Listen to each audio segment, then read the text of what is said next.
Ce mardi 24 mars, l'enquête concernant la mort du petit Émile a pris un nouveau tournant. Comme l'a révélé France 3 Régions, après la mise en garde à vue des grands-parents de la victime, un box pour chevaux a été saisi par les autorités. Poiret Baudion. Écoutez cet article. Mort du petit Émile, ce que l'on sait du van de chevaux saisi par les gendarmes. 002.00 depuis le 13 mars dernier, date à laquelle les autorités ont mis la main sur une imposante jardinière située au pied de l'église Saint-Martin du Haut-Vernay. L'enquête sur la mort du petit Émile s'est accélérée.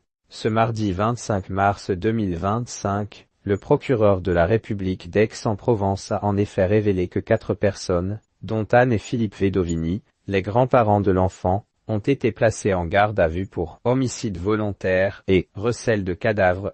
Ces placements en garde à vue s'inscrivent dans une phase de vérification et de confrontation des éléments et informations recueillis lors des investigations réalisées ces derniers mois, a indiqué Jean-Luc Blanchon. En parallèle, une perquisition a été réalisée à la Bouilladis, le domicile d'Anne et de Philippe Vedovini.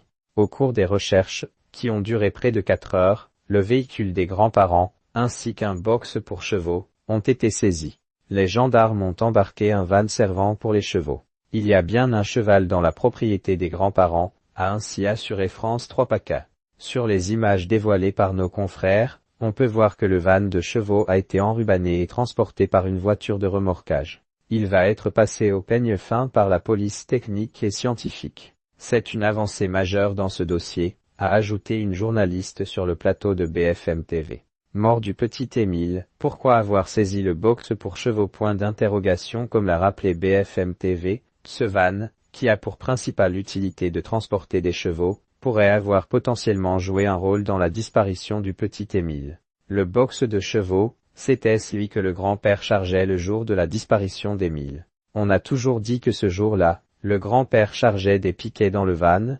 NDLR pour aller faire un enclos de chevaux, a annoncé un de nos confrères sur le plateau de la chaîne d'information continue. Avant de préciser, c'est à ce moment-là qu'il aurait perdu de vue le petit garçon.